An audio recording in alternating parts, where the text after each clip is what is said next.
예, 안녕하십니까. 프로툴 강의를 맡은 김시철의 프로툴 강좌의 강사 김시철입니다. 반갑습니다.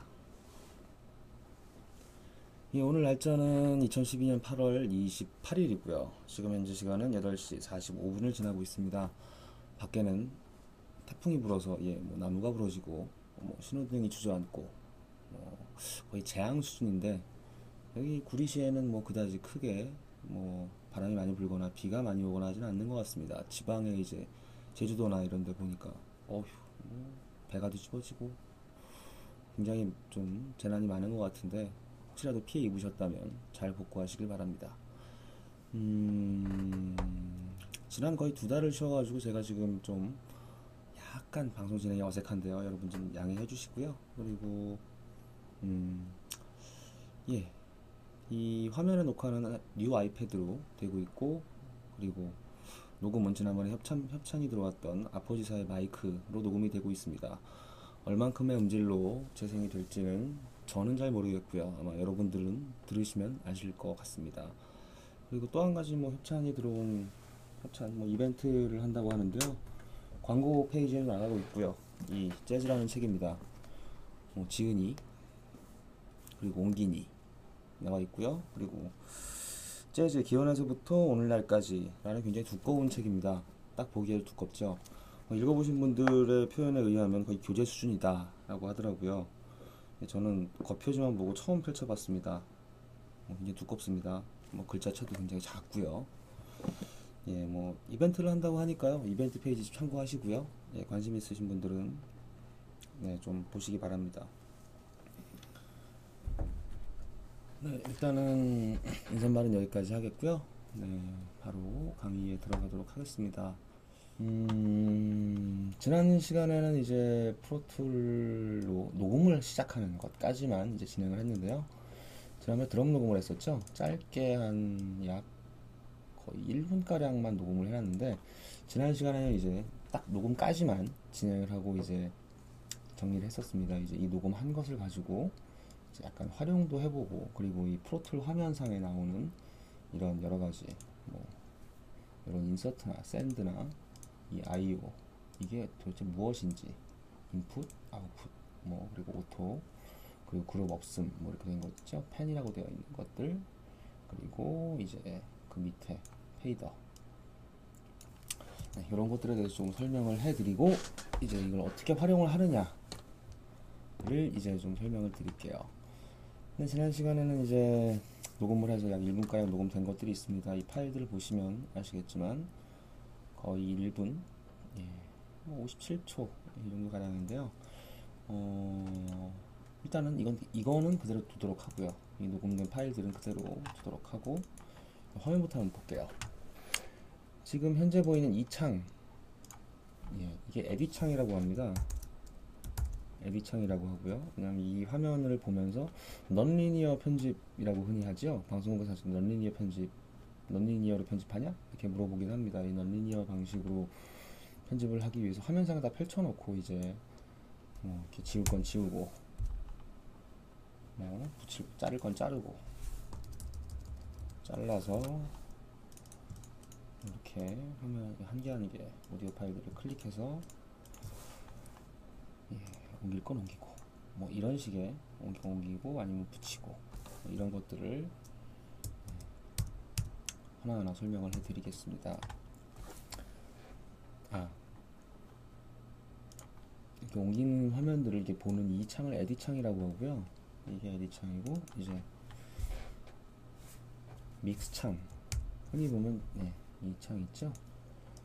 여기 보면 제가 세션 제목은 강의 1이라고 지난번에 해놓고 믹스 창을 만들어 놨습니다. 이 믹스 창을 보면 꼭 흔히 교회나 여러분들이 쉽게 접할 수 있는, 아니면 교회나 공연장 등에 보면 믹서기가 하나씩 있죠. 믹싱 콘솔이라고도 하고 믹서기들이 있는데, 그 믹서를 화면에 나타나는 거라고 보시면 돼요. 그리고 여기 보면 이제 트랜스포트 바라고 하죠. 여기 보면은 플레이, 스톱, 리와인드, 포워드, 이런 것들이 있습니다. 이런 이렇게 누르면 커서가 앞으로 가고, 이렇게 누르면 커서가 뒤로 가면서 시간이 가겠고요. 그리고 플레이를 누르면 플레이가 되고, 스탑을 누르면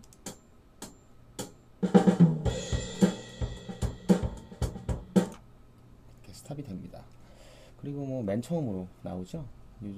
옛날 버전과 다르게 요즘 버전들은 굉장히 설명이 잘 되어 있습니다. 맨 처음으로 되감기, 빨리 감기, 맨 끝으로 정지, 플레이, 레코드 활성화, 네, 뭐 이런 화면들이 있겠고요. 네, 이런 것들은 이제 필요에 따라서 뭐 스페이스바를 뭐 키보드가 없이도 이제 뭐이 마우스만 가지고도 작업을 할 수 있는 그런 상황이 됩니다.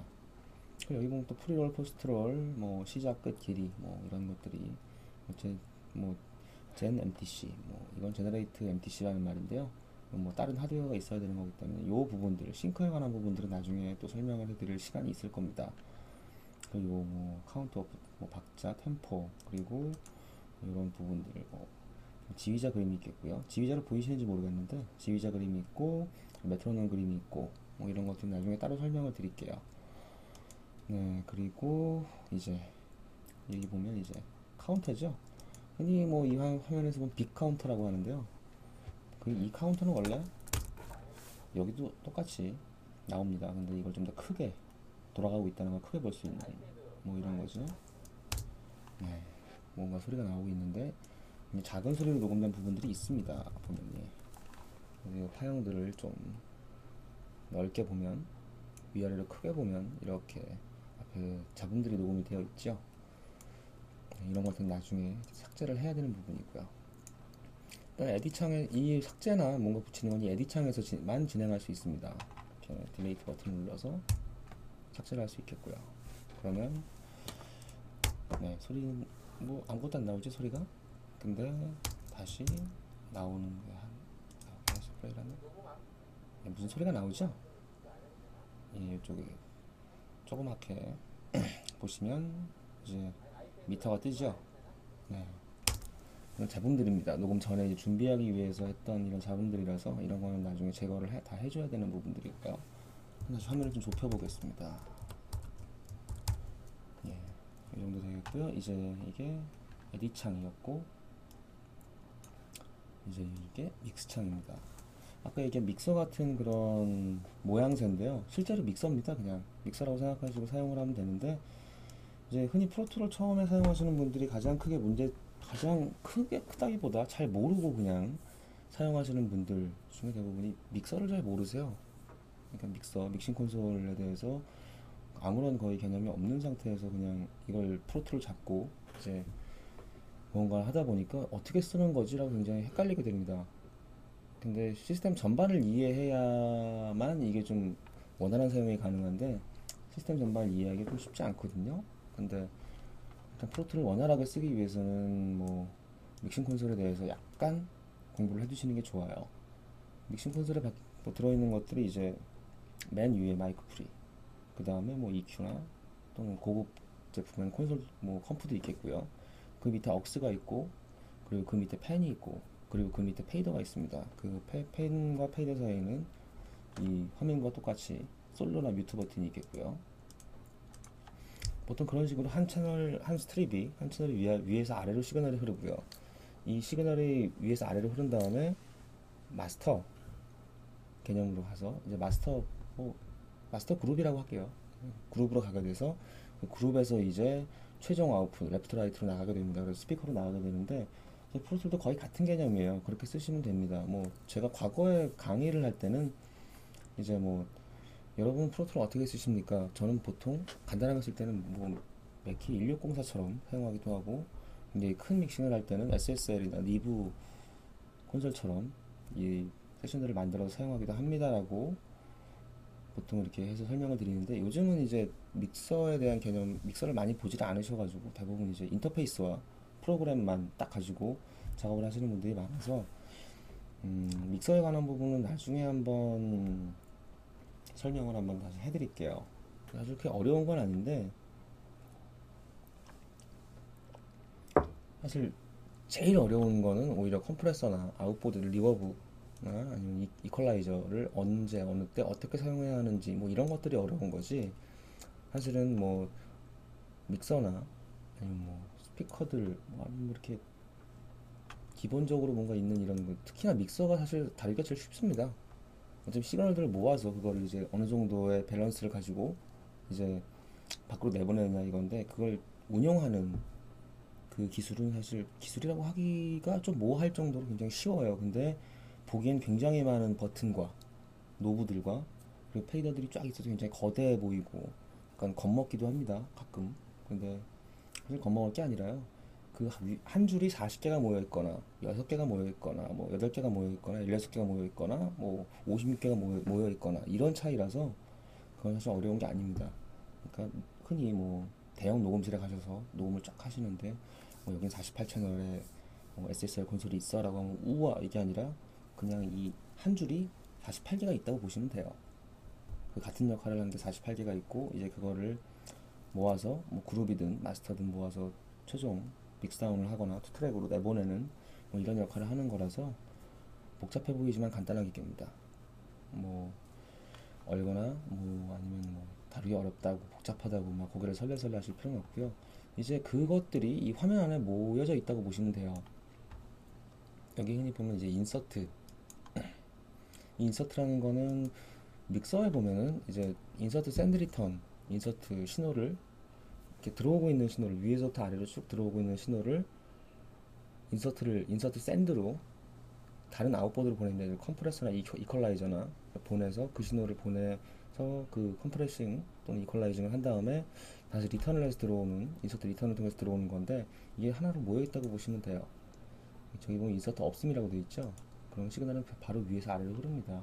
근데 여기 이제 기본적으로 되어 있는 뭐 EQ, 이퀄라이저를 하나 꺼내서 그럼 이 이퀄라이저를 통해서 이퀄라이저를 거친 소리가 이제 우리가 듣는 소리가 되겠고요. 여기 또 컴프레서를 쓰게 되면 이 이퀄라이저와 컴프레서를 거친 소리가 이 순서대로 위에서부터 아래로 순서대로 내려오면서 이 시그널이 통과가 되겠죠. 이 순서를 바꿀 수도 있습니다. 그럼 컴프레서부터 통과되고 그 다음에 이퀄라이저에서 또 이렇게 시그널을 변화시킨 이런 것들이 이제 다시 이제 이 페이더까지, 보시면 이 페이더까지 내려오게 되는 상황인 거죠. 이 같은 이 지금 플러그인인데 이 플러그인들을 컴프를 먼저 걸어서 소리를 바꾼 다음에 이퀄라이징을 하는 것과 EQ를 먼저 써서 이퀄라이징을 먼저 하고 컴프를 거는 것과는 굉장히 큰 소리의 차이가 있습니다. 이 이퀄라이저와 컴프레서를 먼저 일단 뭐 기본적으로 보통은 EQ를 먼저 걸고 컴프를 나중에 걸어서 보통 프로세싱 순서가 이렇게 되긴 하는데 뭐 바뀌기도 합니다. 근데 굉장히 중요한 것 중에 하나가 EQ를 먼저 걸고 컴프를 거는 것과 컴프를 먼저 걸고 EQ를 거는 것은 굉장히 많은 차이가 있죠. 예를 들어서 10이라는 소리가 이쪽으로 통과를 한다고 봤을 때 EQ를 마이너스 8 정도를 깎아요. 예를 들어서 마이너스 8 정도를 깎는다고 하겠습니다. 이쪽에 보면 그래서 마이너스 8 정도를 깎는다고 치고요. 예, 마이너스 8을 깎고 그리고 그럼 10에서 10-8은 2가 되죠. 그런데 2인데 이 컴프를 곱하기 4라고 하고요. 곱하기 4를 하면 2 곱하기 4는 8이 됩니다. 그래서 이쪽으로 이 페이더까지 떨어지는 값은 8이라는 소리가 되겠죠. 처음에 10에서 이제 8이 되는 거죠. 그런데 컴프와 EQ를 바꿔서 쓰게 되면 10이라는 숫자에 아까 컴프는 곱하기 4였죠. 이 소리는 40이 되는 거죠. 40이라는 값이 됐을 때 40에서 EQ가 마이너스 8이니까 다시 마이너스 8을 하면 32가 됩니다. 그럼 이 일로 떨어지는 값은 페이드로 떨어지는 값은 32가 되죠. 뭐 예를 들어서 말씀드린 건데 EQ와 컴프를 각각 이제 먼저 검과 나중에 검, 이것은 굉장히 소리의 차이가 있으니까 이건 선택적으로 사용하시면 되는 겁니다. 필요에 따라서 뭐 이 컴프레서로 소리를 좀 단단하게 일률적으로 만들고 이퀄라이징을 해야 될 때도 있겠고요. 그리고 이퀄라이저로 먼저 소리를 다듬어 놓고 컴프로 좀 단단하게 만들어야 할 때가 있겠고요. 그거는 선택적인 차이니까요. 일단 이 정도만 설명하고 넘어가도록 하고요. 그리고 밑에 보면 이제 샌드에 대해서 설명을 좀 드릴게요. 이 인서트 단을 통과한 이 시그널들이 샌드 단으로 넘어갑니다. 샌드 단은 이제 믹서에서 보면 억스라고 볼 수도 있겠고요. 근데 과거의 믹싱 콘솔들은 억스 단에서 이제 억스에서 시그널을 저쪽으로 같은 신호를 나눠 보내주는 게 아니라 더해 보내주는 거거든요. 나눠서 보내주는 게 아니라 더해서 보내주는 건데 이 페이더로 떨어지는 신호의 양은 줄지 않아요. 근데 그 신호를 따로 증폭을 해서 억스단에서 따로 증폭을 해서 외부 기기, 예를 들어 아웃보드나 아니면 뭐 보통 리버브나 뭐 딜레이 이런 것들을 이제 억스단으로 보냈었는데 이 같은 비슷한 개념이라고 보시면 돼요. 그런데 억스에 대해서 좀 헷갈려 하시는 분들이 초보자분들이 굉장히 많이 헷갈려 하시는데 억스에 관해서는 이제 지난번에 제가 그 음, 광고 드렸던 음향 시스템 핸드북이나 이런 책들을 보시면 굉장히 이해하기 쉽게 나와 있는데 사실 그 굉장히 쉬운 건데도 잘 이해하지 못하시는 분들이 계세요. 근데 그 책을 한 번만 더 읽어보시면 아마 그 책의 억세에 관한 부분을 한 번만 더 읽어보시면 아마 잘 아실 수 있을 거예요. 아무튼 뭐 그 억세 개념으로 사용되기도 하고요. 그리고 이제 뭐 이 샌드에서 보면은 샌드 없음, 아웃풋, 버스 이렇게 있는데요. 이 아웃풋은 인터페이스를 통해서 나가는 겁니다. RM이 파이어베이스 800으로 800에 이제 하드웨어 쪽으로 직접 시그널이 빠지는 건데요. 그래서 뭐 A3, 4번, 아날로그 3, 4번으로 나갈 수 있겠고요. 5, 6번으로 내보낼 수 있고 3번으로만 내보낼 수도 있고요. 이건 선택적으로 필요에 따라 내보내는 겁니다. 어떤 필요냐? 그거는 이제 나중에 설명을 한번 더 드릴게요. 대부분 리버브나 딜레이를 겁니다. 아니면 뭐 인터페이스 한 대만 있는 곳에서는 저 부스 쪽에 Q를 주기 위해서 이 샌드를 사용을 하기도 하고요. 네. 이렇게 돼서 일단 사용하는 이 하드웨어 쪽으로 나가는 아웃풋 하드웨어 쪽으로 나가는 거고요. 버스 이 버스는 이제 프로틀 내부에서 루팅을 돌리는 방식입니다. 프로틀 내부에서 예를 들어 버스 1, 2번으로 내보낸다 라고 하면 버스 1, 2번 눌러볼까요? 이런 화면이 하나 뜨죠? 예. 그럼 이제 버스 1, 2번으로 소리를 내보내요. 일단 플레이를 잠깐 해보겠습니다. 이 미터가 동시에 뜨죠? 이 킥 부분에 이제 킥 1번 채널 킥에서 이제 샌드를 버스 1로 내보내는 건데 이 메인 페이더와 1번의 메인 페이더와 같이 이 샌드 페이더는 움직입니다. 이 샌드 레벨을 조절할 수 있겠고요. 이렇게 돼서 뭐 레벨을 줄일 수도 있고 더 크게 내보낼 수도 있겠고요. 이 버스로 내보내는 것은 어디로 나가는 것이냐? 일단 내부 루팅으로 나가게 되어 있습니다. 그런데 이제 뭐 킥을 따로 뭐 이렇게 샌드로 보내서 하는 경우는 좀 드문 경우기는 해요. 일단 뭐 근데 킥이든 이게 스네어든 아니면 보컬이든 이 경우에는 이제 어디로 바뀌었는지 받는 트랙을 만들어야 되죠. 버스 1번이라는 길을 통해서 보냈어요. 1번 버스를 태워서 보냈으면 1번 버스에 정류장이 있어야 됩니다. 1, 2번 버스에 정류장이 있어야 되는데 그 정류장을 한번 만들어 볼까? 그러면 이제 트랙, 새로운 트랙 이런 화면이 하나 뜹니다. 새로운 트랙 이런 화면이 뜨고요. 생성 1 예, 하나만 만들게요. 뭐 두 개를 만들어도 되고 세 개를 만들어도 됩니다. 지금 1, 2번으로 내보냈으니까 1, 2번 스테레오로 내보냈거든요. 스테레오로 새로운 트랙을 만들고 오디오 트랙을 만들어도 되고 억스 인풋을 만들어도 됩니다. 아까 제가 억스에 대해서 잠깐 설명드렸었죠. 억스를 한번 만들어 볼게요. 그래서 뭐 단위는 샘플과 틱 단위가 있는데 샘플 단위로 일단 가겠습니다. 억스 1번이 만들어졌죠. 화면에 보면 억스 1번이 만들어졌는데 인풋이 없다고 나와요. 인풋이 없습니다. 근데 이 인풋을 버스 1, 2번으로 만들게 되죠. 그랬을 때 플레이를 하게 되면 이 트랙을 좀 옮겨 볼게요. 이쪽으로 옮겼을 때 자 이게 샌드 레벨이겠죠. 샌드 레벨이고 새로 만든 억스 트랙이겠고요. 킥이겠고요. 자 이 것들만 솔로로 한번 들어볼까요? 네, 이 페이더가 동시에 뜹니다. 이 동시에 뜬다는 건 뭐냐면 이 킥에 들어오는 이 신호들이 샌드를 통해서 이 억스로 다시 들어가고 있다는 얘기죠. 그리고 이 밑에 보면 아웃풋이 있습니다.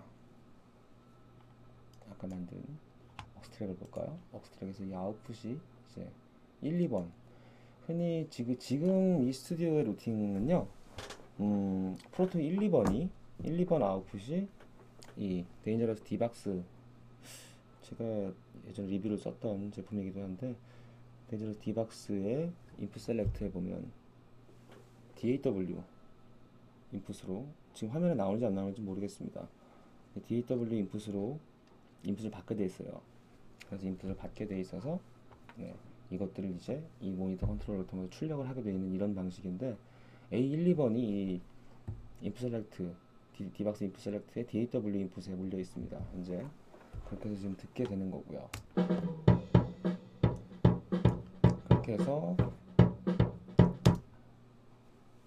킥에서 버스 1, 2로 보내는 샌드 값이 억스 트랙을 만들어서 억스 트랙의 인풋을 버스 1, 2로 받아서 그 아웃풋이 1, 2번으로 나가는 이런 방식인 거죠. 이해가 잘 되셨습니까? 이 부분은 사실 이해가 안 되시더라도 한번 직접 해보시면은, 아, 이게 신호가 이렇게 되는 거구나 라고 금방 알 수 있는 부분이에요. 뭐 버스 1, 2가 아니더라도 뭐 버스 3, 4로 내보내면 이쪽에 받는 3, 4번으로 받게 되면 똑같이, 예, 이렇게 딱 보시면은 이 세 개가 동시에 메타가 뜹니다. 근데 소스는 모노 소스인데 스테레오로 내보낼 수도 있고요, 모노로 내보낼 수도 있습니다. A3번으로 했군요. 버스 3번으로만 내보낼 수도 있습니다. 그러면 이게 스테레오 트랙인데 지금 한쪽에만 미터가 뜨죠? 네, 4번으로만 내보내면 반대쪽, 이 오른편에 있는 쪽에 미터가 뜨게 됩니다. 이렇게 되어 있고요. 네, 그렇게 내보낼 수 있다 설명드렸습니다. 실제로 한번 해보시면, 아, 이렇게 하면 루팅이 뭐 외부로 보내고 이런 게 가능하겠구나 라고 쉽게 알 수 있습니다. 이게 굳이 이렇게 보내는 이유가, 여기다 이제 뭐 리버브를 걸거나 아니면 딜레이를 하거나 아니면 약간 다른 프로세싱을 해서 원본 녹음된 시그널과 합칠 수 있게 만드는, 네, 그런 역할이라서 이건 굉장히 사용 방법에 따라서 무궁무진합니다.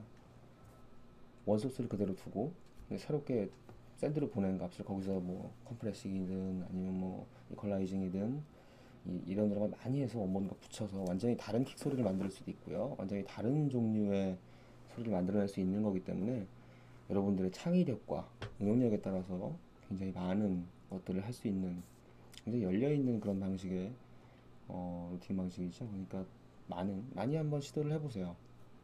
흔히 이 억스 샌드에, 뭐 이런 샌드에 관한 부분은 뭐 보컬이나 그냥 베이스 기타나 뭐 여러 가지 쓰는 방식에 따라 달라질 수 있기 때문에 이건 여러분들이 꾸준히 아이디어를 계속 내시면 될 것 같습니다. 샌드에 관한 부분은 일단 여기까지만 하겠고요. 그리고 이제 I/O. 아까 제가 억스 트랙 만들면서 인풋 아웃풋에 대해서 얼핏 설명을 드렸습니다. 이 A1번 딱 보면 처음에 맨은 인풋이 없음, 맨 위에는 인풋 없음으로 나오고, 그 다음엔 인터페이스 1번부터 16번, 그리고 다시 B1부터 B12번까지 뭐 이렇게 되어 있죠. 예. 이 트랙 자체가 모노 트랙입니다. 지난번에 만들 때 모노 트랙 8개를 만들었었어요. 8개를 만들었으니까 모노 인풋으로밖에 지금 현재 사용이 안 되는데, 아까 제가 억스 트랙을 하나 만들 때 스테레오로 만들었죠.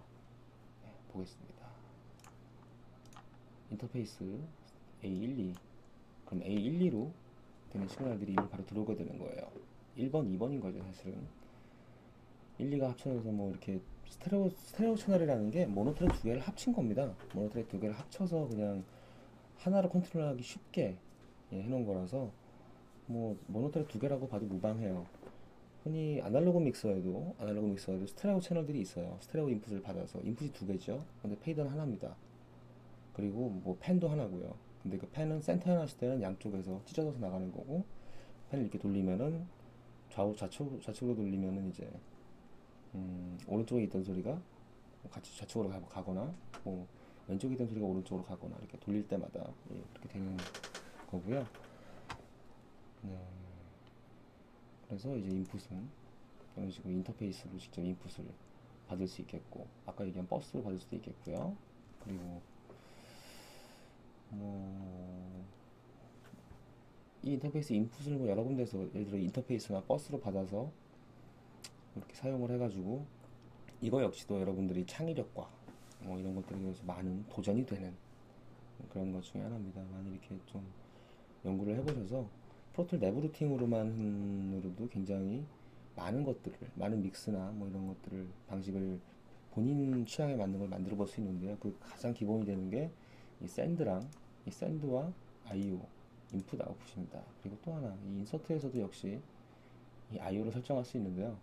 이건 이제 외부 아웃보드들을 이 채널의 인서트에 사용하고 싶다라고 할 때 뭐 쓰는 건데, 이것도 역시 뭐 여러분들이 어떻게 배치를 해서 쓰느냐에 따라서 굉장히 많은 사용 방법이 있습니다.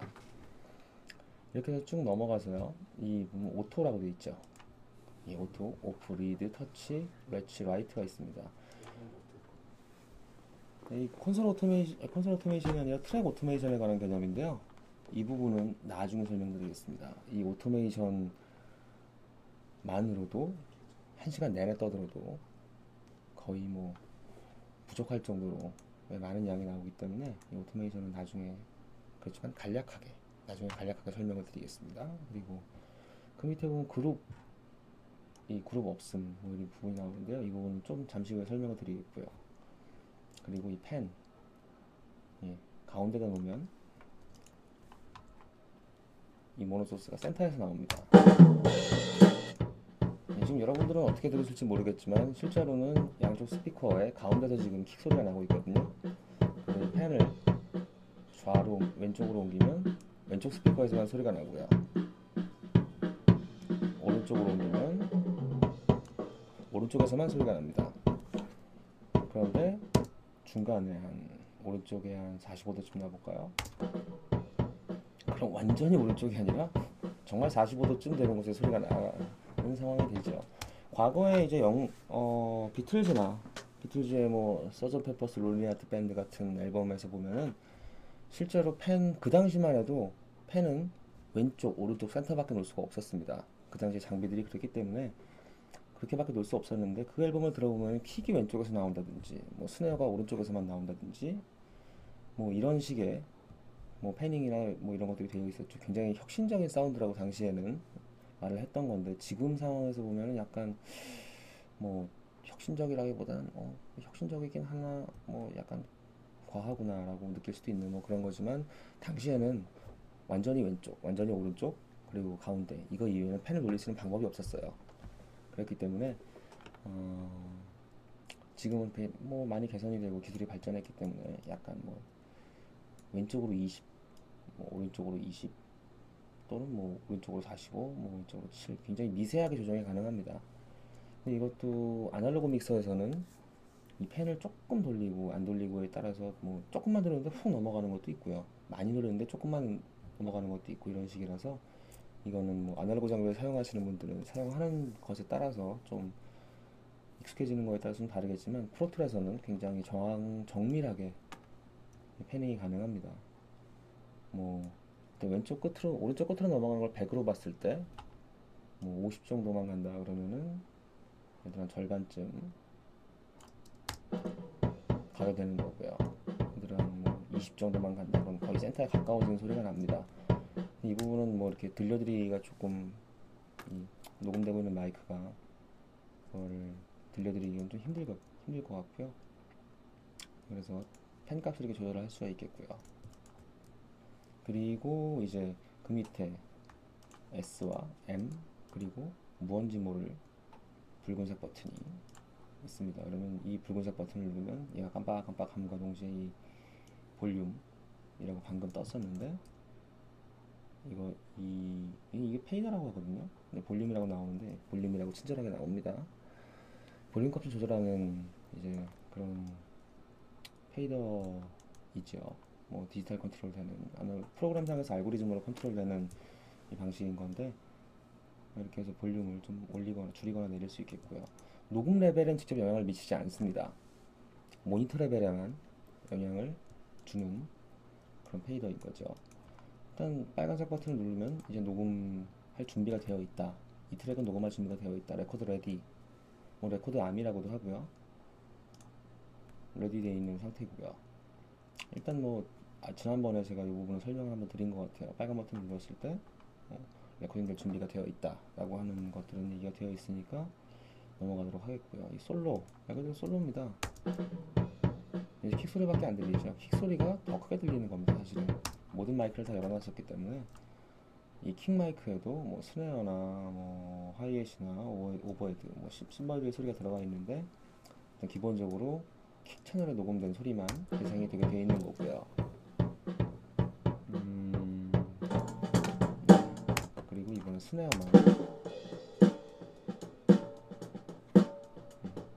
이렇게 솔로로 들어볼 수 있고요. 각각 이제 녹음되는 소스들을 각각의 채널별로 확인을 해보는 거기 때문에 녹음된 소스들을 각각의 채널로 확인을 하는 것이기 때문에 이제 하나하나씩 눌러보고 이제 톤을 잡을 때 뭐 킥소리 예를 들어서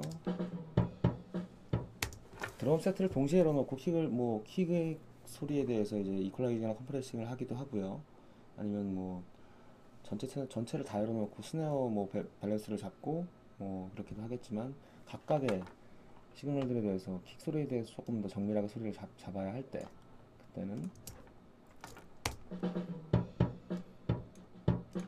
네 이제 뭐 이런 식으로 이퀄라이징을 해서 네,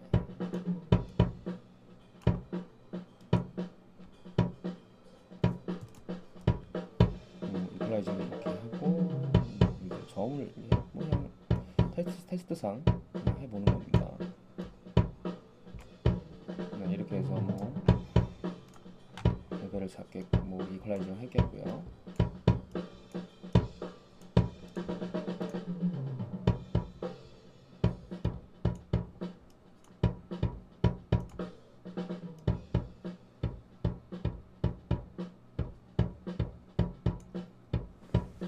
네, 뭐 이렇게 각각의 솔로 버튼을 눌러서 각 채널의 소스들을 확인하는 이런 방식입니다. 확인을 해서 이제 뭐 각각의 소스들의 뭐 이퀄라이징이나 컴프레싱이나 이런 것들을 이런 프로세싱을 거친 다음에 이제 다른 것들과 섞어서 들어본다든지. 솔로 가장 많이 사용하는 게 솔로와 뮤트 버튼이에요. 솔로와 뮤트 버튼을 각각의 소스를 확인하면서 이퀄라이징, 컴프레싱, 뭐 등등의 프로세싱을 하기 위해서 솔로 버튼을 가장 많이 누르게 됩니다. 그리고 여기 보면 이제 아까 얘기했던 페이더, 볼륨이라고 아까 친절하게 나왔던 이 페이더인데요.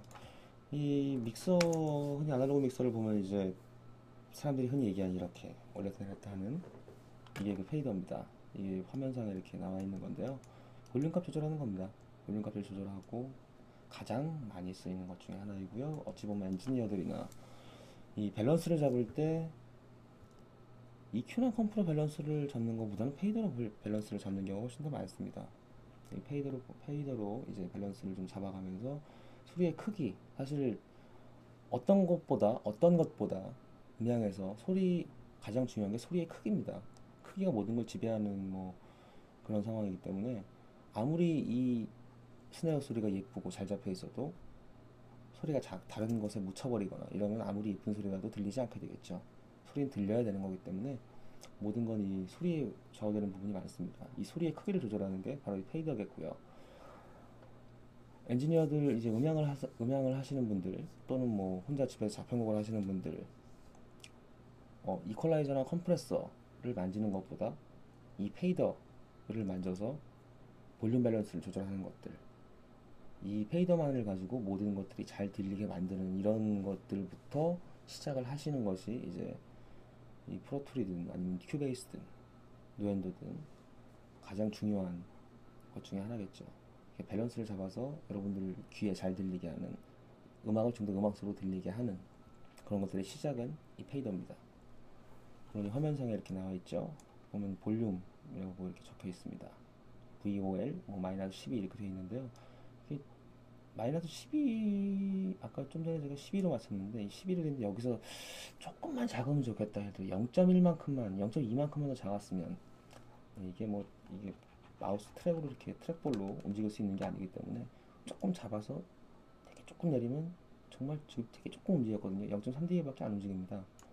근데 이거보다 더 이 12와 12.3과 마이너스 12.3과 중간으로 가고 싶다라고 하면 이쪽에 아웃풋 있었죠 아까 이 옆에 보면 조그맣게 그림이 하나 있습니다. 이거를 탁 누르시면 화면이 뜨죠.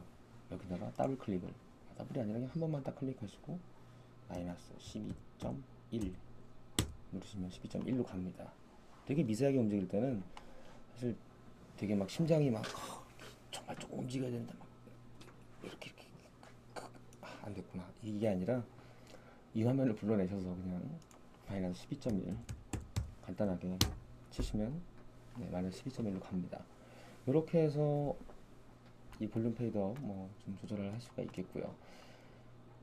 일단 기본적으로 제가 아까 말씀드렸던 믹서에 관해서 한번 좀 아까 있고 음향 시스템 핸드북 지난번에 말씀드린 그 책에 나오는 믹서 그리고 억스 그리고 집에 소형 믹서가 한 대라도 뭐 8,000원짜리 6,000원짜리라도 한 대 가지고 계시면 이 프로툴을 이해하기가 되게 편해져요.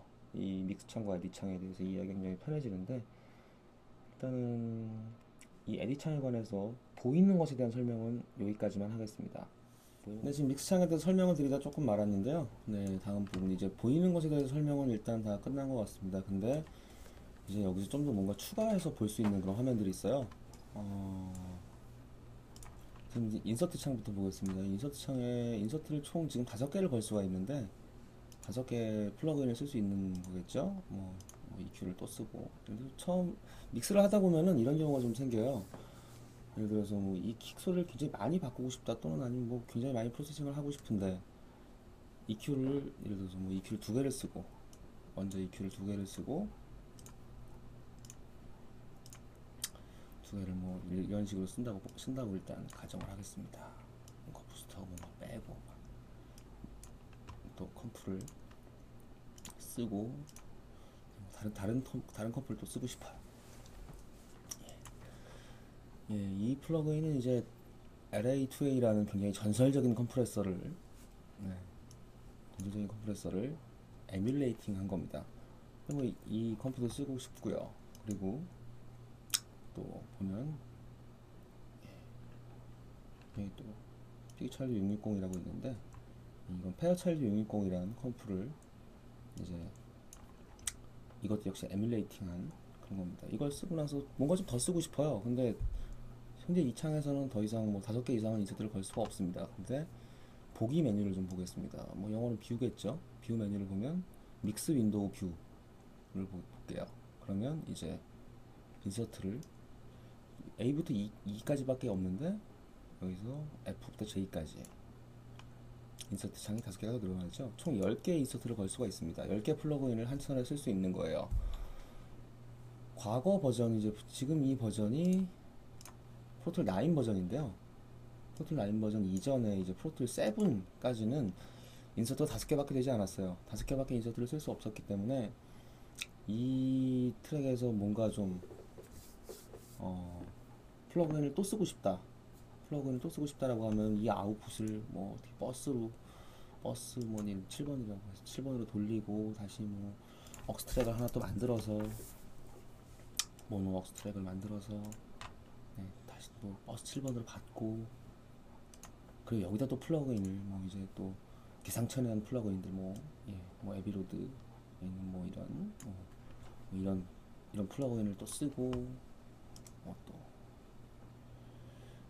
다이나믹 계열 보통 다이나믹 계열을 좀 많이 쓰게 되는데요. 뭐 SSL 채널 스트립을 좀 쓰고 싶다라고 하면 또 SSL 채널 스트립도 걸어 쓰고 뭐 이런 식으로 걸어 쓸 수밖에 없었는데 이제는 인서트 10개가 걸리기 때문에 굳이 이렇게 어려운 방식으로 루팅을 돌려서 하지 않고도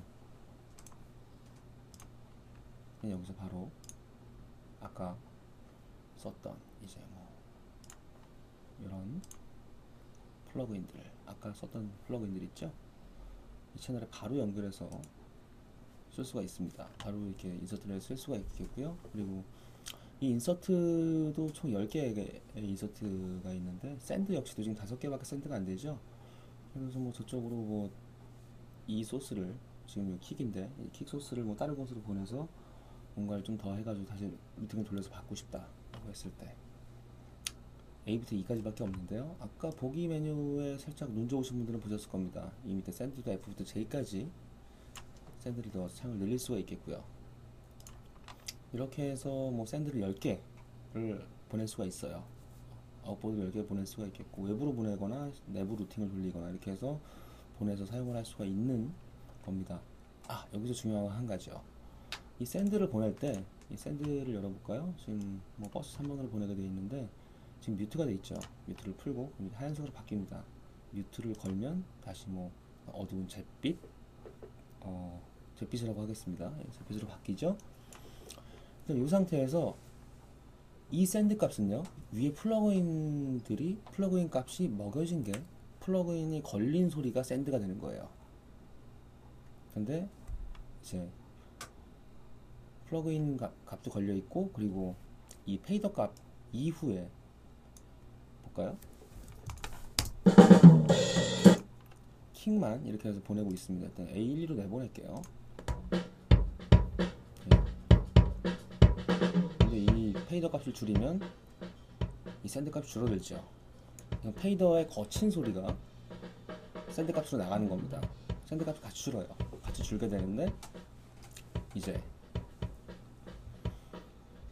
그렇게 하지 않고 페이더를 거치고 싶지 않다. 이 샌드를 페이더 이전에 내보내고 싶다. 라고 하면 이 프리를 누르시면 이 페이더가 내려가 있지만 이 샌드 값은 이 값으로만 조절이 됩니다. 실제로 이제 버스 3번으로 내보냈으니까 버스 3번으로 받아볼게요. 버스 3번으로 받아보면 이 페이더 값으로 인해서 올라가죠. 지금 똑같이 올라가는데, 자, 더 위로 올려보겠습니다. 그럼 이렇게 되면 올라가죠. 지금 거의 4.6dB가 올라가 있는데 올라가니까 이제 빨간불이 빡빡 들어옵니다. 다시 내려볼까요? 그러면 줄어들죠. 이 프리를 누르면 이 보내는 양에 따라서 이쪽으로 받는 게 달라지죠. 기본적으로는 이 샌드 값을 보내는 페이더의 양이 굉장히 중요한데요. 이 채널 페이더의 레벨과 이제 상관없이 보내고 싶다라고 할 때는 이 프리를 누르시고 보내시면 됩니다.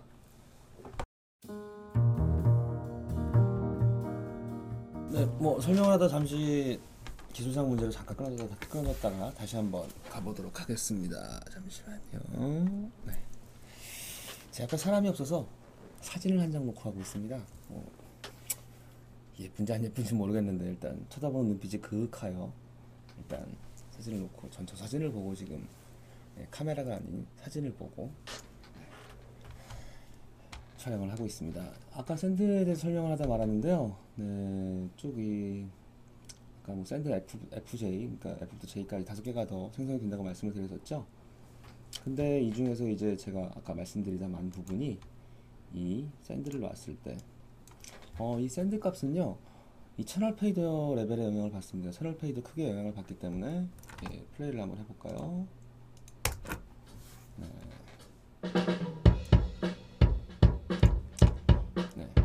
지금 메타는 같이 뜹니다. 같이 뜨는데 지금 샌드 3번으로 샌드에 버스 3번으로 가 있죠. 그래서 제가 버스 3번을 받는 채널을 하나 만들었습니다. 억스 채널 하나 만들었는데요.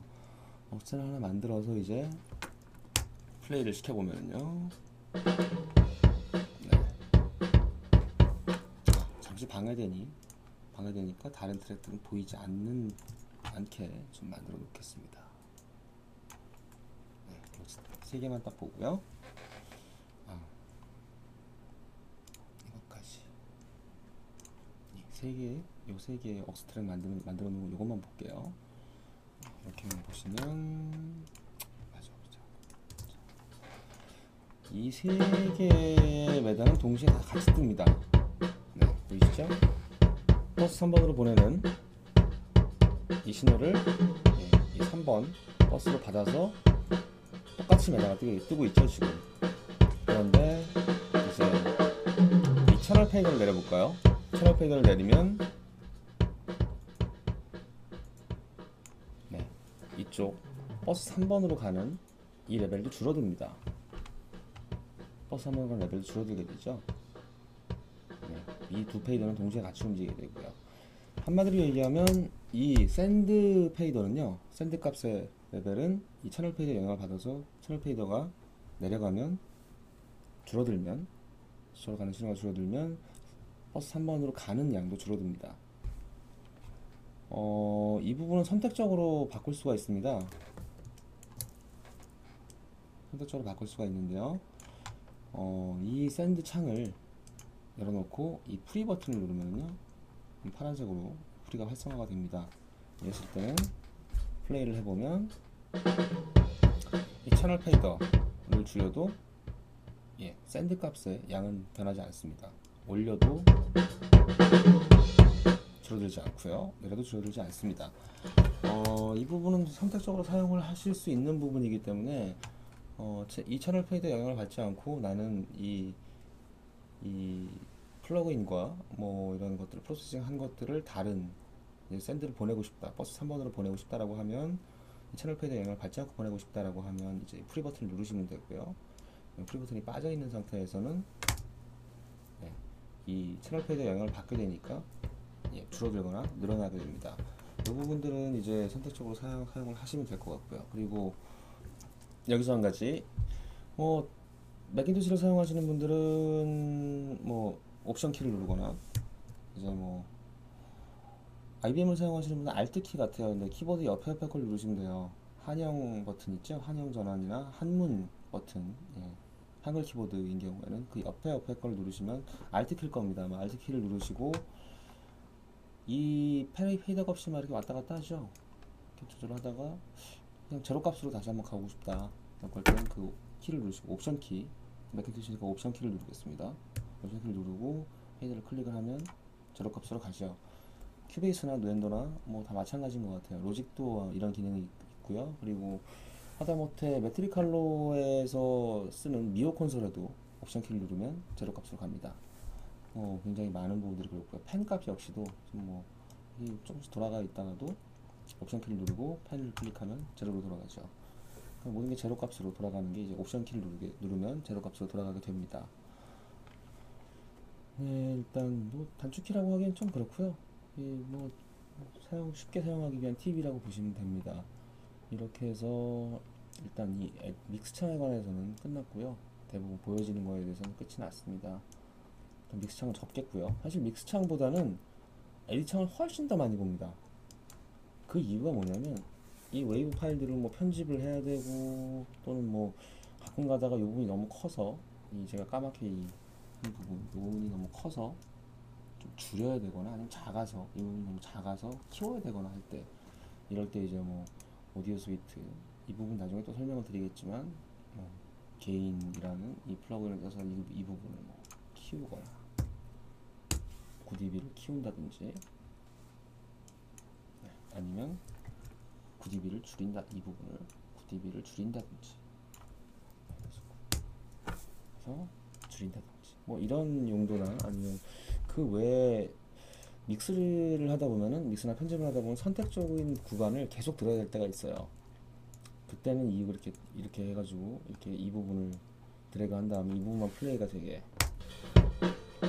이렇게 해서 이 부분을 계속 반복적으로 들어가면서 이 부분을 좀 문제를 해결하고 넘어가야 되는 부분들이 많기 때문에 어찌 보면 이 에디 창을 훨씬 더 많이 보는 상황이 되더라고요. 제 경우는 그렇습니다. 저는 옛날부터 믹스를 할 때, 저는 사실 SSL이나 리브 같은 대형 콘솔에서 주로 작업을 예전에 했었는데, 지금은 프로툴에서 많이 하죠.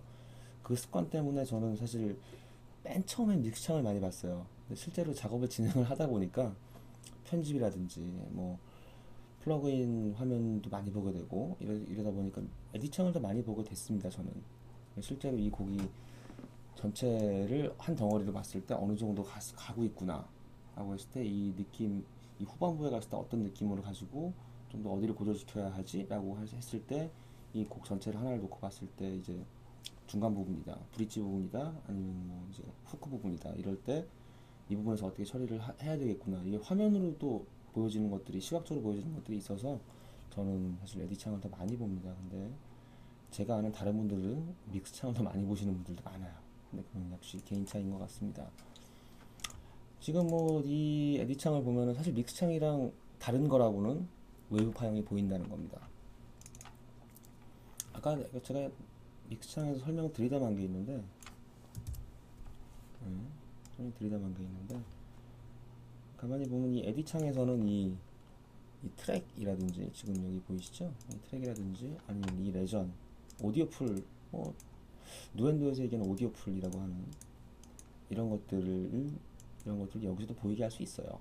여기도 보이게 할 수 있고요. 뭐 이런 여기를 클릭해서 본다든지 다 똑같이 보이게 할 수 있습니다. 근데 보통 이제 에디창 같은 경우는, 믹스창 같은 경우는 이 페이드만 보게 해놓고 나머지 짜잘한 컨트롤들을 이 에디창에서 하는 경우가 더 많아서 저는 이렇게 세팅을 하고, 이 트랙이나 아니면 그룹, 이 레전에 관한 부분은 이 에디창에서만 보게 되더라고요. 자, 여기서 한 가지, 아까 보기 옵션이 있었죠. 아까는 믹스 윈도우 뷰에서 이제 뭐 마이크 프리앰프나 악기나 인서트를 볼 수 있었습니다. 근데 이제 에디 창에서도 똑같이 보고 싶어요.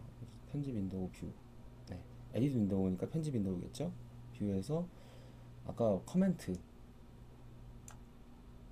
네, 이 커멘트 제가 아까 이 장에서 설명을 하다가 아까 설명을 하긴 했었는데 중간에 이제 촬영하다 끊어져가지고 설명이 안 들어갔을 수 있어서 다시 한번 설명을 하겠습니다. 이 커멘트에서 이제 이 마이크, 아까 이걸 하다 끊어졌군요.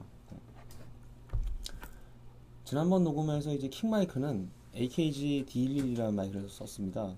근데 이제 보통 킥, 스네어, 뭐 오버헤드, 하이햇 뭐 이런 식으로만 트랙 정리를 해놓고 자세한 코멘트를 적지 않아요. 근데 이제 제가 녹음만 한 다음에 믹스를 다른 사람한테 넘겨야 될 때나 아니면 굉장히 이 세션을 오랫동안 진행을 하다 보니까 무슨 마이크로 녹음을 했지? 기억이 안 나는데? 그래서 재녹음을 해야 되는 상황이 됐다든지 할 때, 사실 이거는 과거 녹음실에서는 트랙 시트라고 해가지고 그 트랙 시트 안에 뭐 킥 1번, 마이크 볼륨 값은 예를 들어서 콘솔이었기 때문에 SSL 콘솔을 가정으로 했을 때 SSL 콘솔 예를 들어서 뭐 11시 방향 정도, 대략적인 기억밖에 안 되죠. 아날로그 콘솔인 경우엔 몇 시 정도에 이제 해놨고, 이제 그 사이에 인서트는 그 콘솔 채널 인서트를 온보드, 아웃보드가 아닌 콘솔 채널 스트랩에 있는 거 온보드라고 합니다. 온보드 뭐 EQ는 뭘 썼고, 그 온보드 컴프는 어느 정도 걸었었고, 그리고 인서트 샌드 리턴으로 해가지고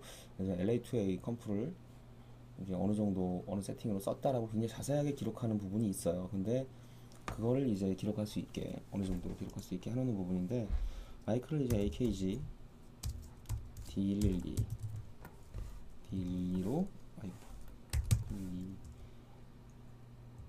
D12를 썼고, 이 정도만 일단 적어두는 걸로 하고요. 근데 스네어에는 SM57 썼습니다. 슈어 SM57이라서 슈어 SM57 이런 식으로 코멘트를 적어갈 수가 있어요. 그리고 쭉 하다가 엔터를 누르면 이렇게 되죠. 한글로 녹음 중간에 마이크 SM57이 스네어 마이킹 된 굉장히 가까이 클로즈 돼 있었는데 마이크를 5cm를 더 띄웠다, 위로 더 띄움, 뭐 이런 식으로 코멘트를 적어 놓을 수가 있습니다. 중간중간에 녹음 중간, 예를 들어서 뭐 1번 트랙이 지나고 나서는 마이크 5cm 더 띄웠다, 붙였다, 이런 식의 코멘트들을 적어 놓을 수가 있겠죠. 뭐 하이햇도 마찬가지겠고요. 이 코멘트가 사실 당장에 이게 크게 뭐 그런 건 없는데, 나중에 이제 믹스가 오래 진행이 되고 프로젝트가 굉장히 장기화가 됐을 때는, 장기적인 프로젝트가 됐을 때는 뭐 재녹음이라든지 아니면 아까 얘기한 재녹음과 또는 뭐 어떤 이 마이크를 썼으니까 이런 프로세싱을 해도 괜찮겠구나, 마이크에 따라서 프로세싱을 할 수 있는 범위가 또 정해지는 부분도 있어서 이런 식의 코멘트들이 나중에는 굉장히 유용하게, 건망증이 심하신 분들은 바로바로 적으시는 게 좋습니다. 네, 그렇지 않고 기억력이 좋으신 분들은 모르겠지만 이렇게 적어주시면 나중에 세션 진행 전체에 좀 도움이 되는 부분들이 있습니다. 분명히 이렇게 해서 뭐 적어 놓을 수가 있겠고요. 네, 이 부분 똑같이 이 에디 창에 똑같이 생성이 됩니다. 똑같이 생성이 되기 때문에 코멘트 적어 놓으시고요. 그리고 계속 에디 창 설명을 드리면, 네, 코멘트가 있고, 인서트 역시 여기도 보기 옵션에 보면은요, 편집 윈도우 뷰에서 인서트를 5개를 늘릴 수가 있겠고요. 아까는 믹스 창에서만 이제 나왔었는데 요 부분은 믹스 창에서만 해당되는 부분이에요. 믹스 창에서는 이걸 다 볼 수 있지만 에디 창에서는 이 다 줄이고 이 볼까요 한번? 모든 걸 다 보이지 않게 하고 모든 걸 다 보이지 않게 하고 편집만 하시는 분들도 있어요. 믹스 창에서는 정말 편집만 하시는 분들도 계시죠. IO까지 뭐 보지도 않으시고 이렇게만 해놓고 이거 여기는 편집만 다 해놓고 이제 모든 걸 믹스 창에서만 해결하시는 분들도 있어요. 이게 더 좁은 화면을 넓게 쓸 수 있다라는 뭐 장점도 뭐 있는데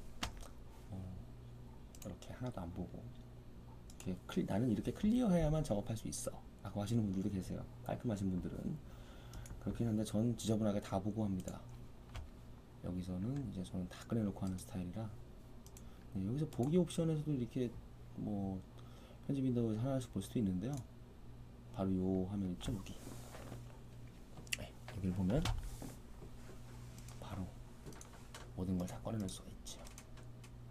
뭐 사실 뭐 가상 악기들 같은 거 쓸 수 있는데요. 저는 악기를 쓰지 않기 때문에 일단 믹서할 때는 뭐 이런 식으로 다 보고 뭐 전체를 다 보게 이렇게 딱 해놓을 수도 있어요. 실시간 속성 나오게 할 수도 있겠고요. 네, 그래서 여기서 이제 쓸데없는 것들을 지우는 것보다 빠르겠죠. 하나하나 지우는 것보다. 네, 이 마이크 프리는 어떤 거냐면요. 디자인 프리가 있습니다. 에비디사에서 나온 디자인 프리가 있는데 그 프리를 이 프로그램상에서 컨트롤할 수가 있어요. 연결이 되어 있으면. 그래서 그 프리값까지도 저장을 할 수가 있게 되어 있는데 그 프리는 저는 없습니다. 그리고 제 주변에 아무도 사용하지 않습니다.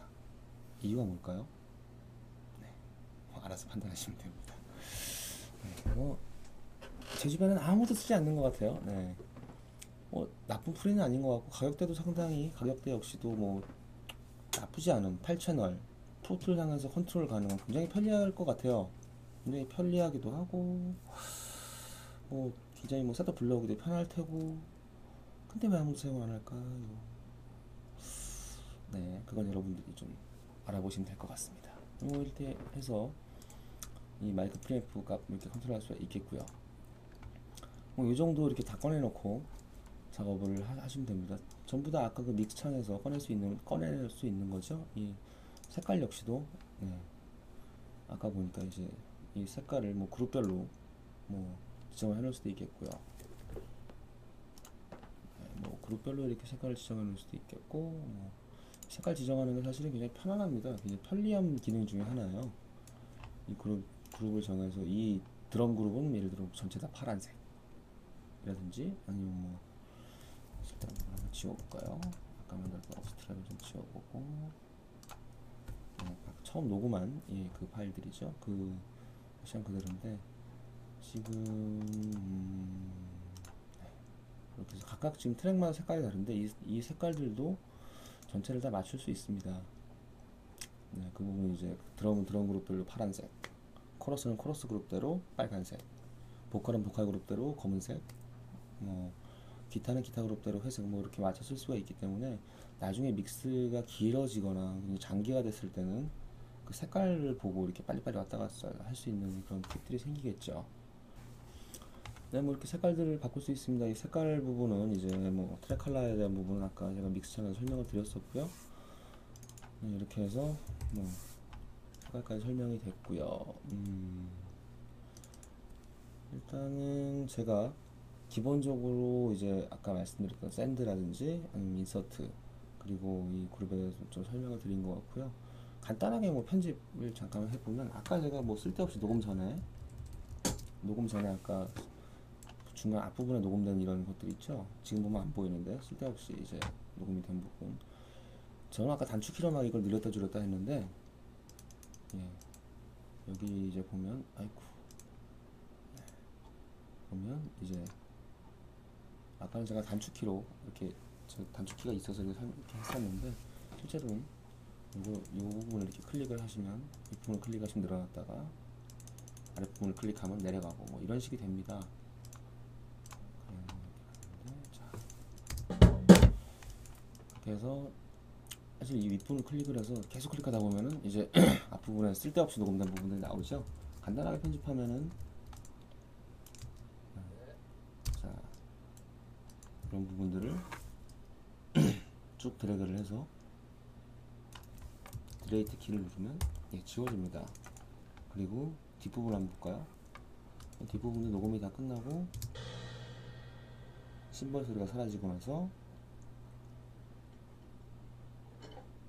드러머가 나오는 소리가 잠깐 들어가죠. 이런 부분도 여기부터 해서 이렇게 쭉 드래그를 해서 딜레이트 키를 누르면 지워지겠죠. 그러면 이렇게 해서 쓸데없는 소리는 없어집니다. 하지만 약간 소리가 뒤가 툭 끊어지죠. 이럴 때는 이 부분을 길게 이제 여음이 남는 부분을 이제 쭉 에디팅 여기 보면 트랙 설정 윈도우 도움말 여기서 편집 부분을 봤을 때 쭉 봐서요. 쭉 내려가시면 선택 영역 중복 생성 반복 통합 페이드 부분 있죠. 페이드 생성을 누르면 어떤 모양으로 페이드를 생성할지가 나옵니다. 기본적으로는 이렇게 일자로 쭉 떨어지는 여기 뭐 동일 파워 동일 게인 뭐 이퀄 파워 이퀄 게인 뭐 이렇게 나오는데요. 영어로는 뭐 스탠다드가 있고 S커브가 있고요. 여기 보면 이런 식으로 페이드 값이 정해지곤 합니다. 근데 이 부분은 나중에 한번 설명을 드릴게요. 기본적으로 이렇게 한 페이드를 앞부분을 좀 볼까요?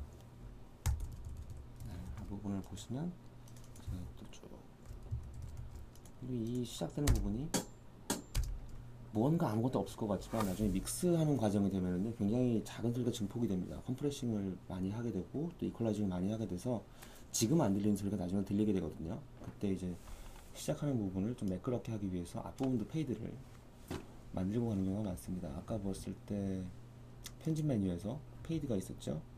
생성 보면은 이 커맨드 키 커맨드 이 모양을 뭐라고 해야 될까요? 옛날에 사과라 그랬는데 사실 사과는 아니고요. 이 커맨드랑 F 단축키죠. 커맨드 F를 누르게 되면 아까 그 화면이 뜨게 됩니다. 단축키를 한번 눌러볼게요. 커맨드 F를 누르면 아까의 화면이 생성이 되죠. 그랬을 때 이제 아까 똑같이 뭐 동일 파워 동일 게인 뭐 디더 사용 뭐 S커브 스탠다드가 있죠. 동일 게인으로 일단 놓고 기본적으로 이렇게 쭉 떨어지는 이런 페이드를 만듭니다. 이렇게 되면 들어가는 부분이 깔끔하게 들어가게 되겠죠.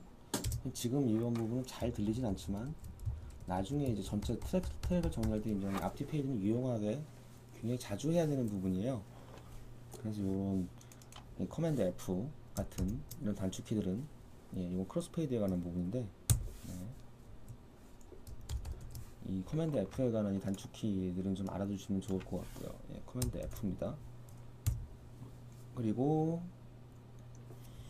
단축키 몇 가지 좀 알려드릴게요. 제가 지금까지 가장 많이 했던 것 중에 하나가 전체 파형을 늘리거나 그리고 줄이거나 그리고 위아래로 넓게 보거나 좁게 보거나 하는데요.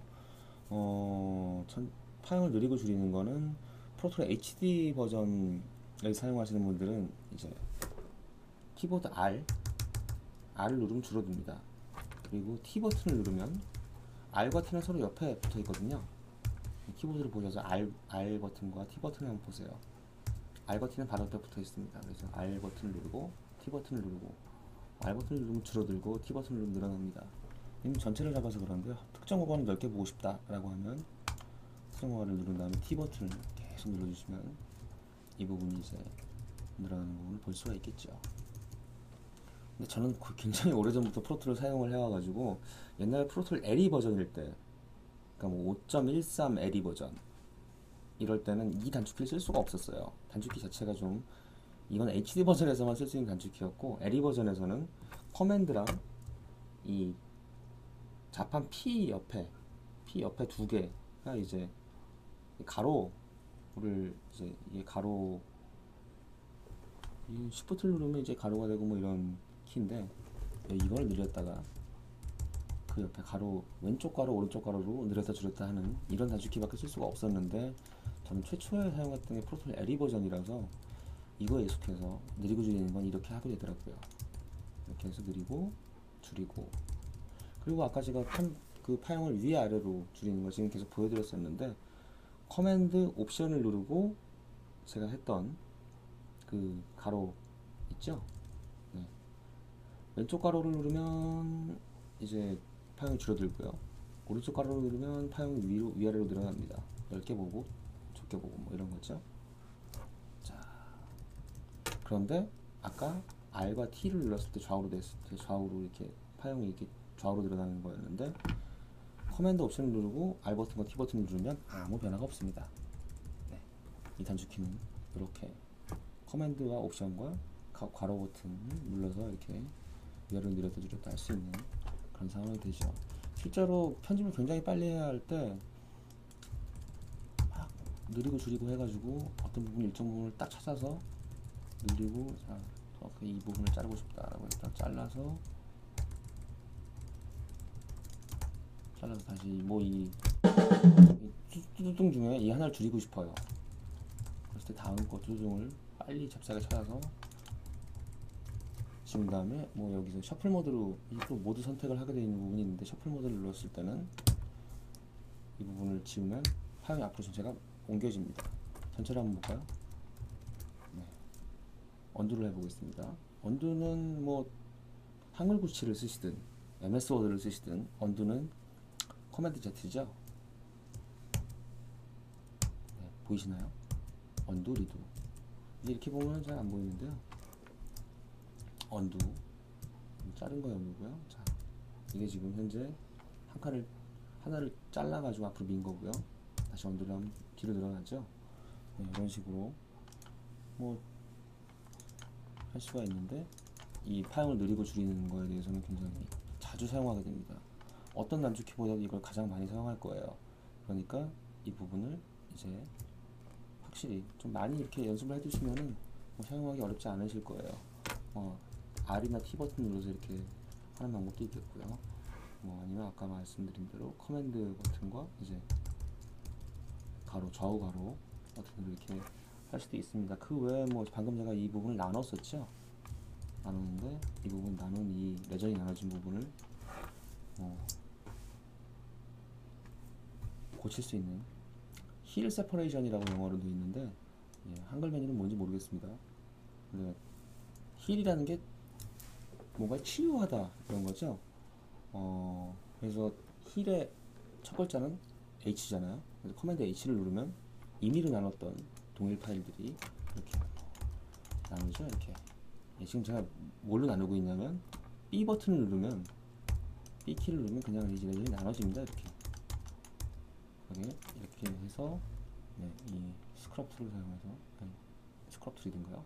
기억이 잘 안 나는데, 이렇게 해서 손바닥 툴을 사용해요. 손바닥이라고 할게요. 이렇게 옮길 수 있습니다. 근데 이게 잘라지지 않아 있다면 옮길 수가 없겠죠. 근데 이렇게 뭐 자르는 건 B 버튼을 눌러서 자를 수 있는데, 이걸 이제 힐 세퍼레이션 나눠진 거를 힐 하겠다. 커맨드 H를 누르면 싹 원래대로 돌아옵니다. 근데 이게 만약에 한 개의 파일이 아니라 두 개의 파일을 뭐 갖다 놓고 힐 하면 절대 되지 않겠죠. 원래 파일이 아니기 때문에. 바꿔 얘기하면 이겁니다. 이쪽 파일 잘라 놓고요. 저쪽으로 갔어요. 팔이 없습니다. 남의 팔을 갖다가 딱 붙여 놓으면 붙을 수는 있겠죠. 근데 기능은 못 합니다. 내 게 아니니까. 예, 같은 거예요. 이렇게 예를 들면 잘 아실까는 모르겠는데, 이런 식으로, 네, 이해를 하시면 될 것 같아요. 아까 제가 말씀드린 단축키, 뭐 R이나 T, 파형 느리고 줄이고, 또는 이렇게 파형을 위아래로 넓혔다 좁혔다 하는 것들, 그리고 아까 얘기한 B 또는 커맨드 H, 힐, 그죠? 이 정도는 알고 계시면은 에디팅이나 이런 걸 좀 빨리 하는 데 도움이 되실 거예요. 그 외에 여러 가지 단축키들이 있는데, 저도 실제로 많이 사용하는 것들은 아까 이게 또 페이드 인아웃 하는 많이 사용하는 단축키는 그게 답니다. 사실 이것들을 얼마만큼 유용하게 빨리빨리 적세적소에 맞게 활용하느냐가 빠른 에디팅과 빠른 작업, 원활한 작업에 굉장히 도움이 되는 부분이에요. 그러니까 여러분들이 좀 많이 연습이라고 하긴 그렇고, 많은 작업을 하시다 보면은 늘 수밖에 없어요. 이거는 늘 수밖에 없는 상황이 되니까, 여러분들도 한번 많은 작업들, 뭐 각자의 개인 프로젝트들을 가지고 계시잖아요. 어, 뭐 지금 녹음하시는 것들이나 아니면 지금 믹싱하시는 것들, 지금 편집해야 하는 것들, 뭐 이런 것들을 여러분들이 진행하시면서 하나하나씩 예, 해보시면 될 것 같습니다. 되게 오랜만에 제가 이 강의를 지난 한 회를 쉬었기 때문에 근 한 달 반이죠. 한 달 반 전에 나가고 한 달 반을 쉬고 또 한 달 반을 쉬었으니까 그건 석 달을 쉬었습니다. 석 달만 하는 강의라 가지고 제가 좀 약간 언제나 좀 제가 버벅대긴 했지만 오늘은 특히 더 버벅된 것 같습니다. 좀 다음부터는 예, 매번 날리는 공수표 같긴 합니다. 네. 그러나 다음부터는 좀 사전에 좀 대장님과 이렇게 좀 보스와 얘기를 좀 많이 해가지고 다음에 이제 진행할 작업들은 굉장히 얘기가 지금 많이 돼 있는 상태예요. 어떤 식으로 어떤 방향으로 진행을 할지 어떻게 뭐 어떤 방향으로 이걸 진행을 하면서 어떤 결과물을 가지고 여러분들한테 어떻게 무엇을 드려야 될지에 대해서 좀 얘기가 많이 되고 있으니까요. 그 부분은 이제 다음 강의부터는 약간 좀 타이트하게 갈 수도 있습니다. 실제로 녹음하는 장면을 제가 촬영을 하면서 녹음을 진행을 하면서 이렇게 진행을 하는 것들이 있을 거예요. 근데 그때는 제가 오늘처럼 아니면 이 전 강의처럼 자세하게 뭔가 설명을 드릴 수는 없어요. 상황인 만큼 빨리빨리 진행을 해야 되고 그리고 정확한 사운드, 확실한 사운드를 만들어야 되기 때문에 그때그때 어, 빨리빨리 진행을 해야 되기 때문에 말씀을 드릴 수 없는 부분들이 더 많습니다. 이렇게 자세하게 설명을 드릴 수가 없으니까 이 강의들을 하나하나씩 보시면서 이 사람이 뭘 하고 있구나, 뭘 어떻게 하고 있구나 이런 부분에 대해서 하나하나 눈으로 뒤에서 지켜보시는 것밖에 답이 없어요. 그래서 중간에 퍼즐을 누르시고 리와인드를 계속 하시다 돌려봐도 이 사람이 뭐 하는 거지? 얘는 뭐 하는 거지? 라고 보실 수도 있습니다. 근데 그런 부분들은 뭐 질문을 올려주셔도 되겠고요. 아니면 나중에 따로 설명을 제가 드릴 수도 있을 거예요. 그러니까 그때는 일단 이런 식으로 진행이 되는구나. 현장의 분위기나 이런 것들을 좀 보셔도 될 것 같고요. 그리고 뭐 차근차근 진행되는 세션들도 있을 테니까 그런 것들은 여러분들이 좀 차근차근 하나하나씩 천천히 돌려보시면서 학습을 하셔도 될 것 같습니다. 그래서 오늘 강의는 여기서 마치겠고요. 긴 시간 동안 저는 아까 시작 시간이 8시 45분이었죠? 지금 11시가 다 돼갑니다. 네. 너무 오랜 시간 얘기를 해서 지금 목이 타거든요. 예. 어디 가서 소주 한잔 하고 싶은데 날씨도 지금 이렇고 딱 좋은 날씨긴 한데 오늘은 집에 가야 해서 소주는 못 마시고 그냥 집에 갈 듯 합니다. 긴 시간 들어주셔서 감사하고요. 다음 시간 이제 4회째 다시 찾아뵙겠습니다. 이상 김시철이었습니다. 감사합니다.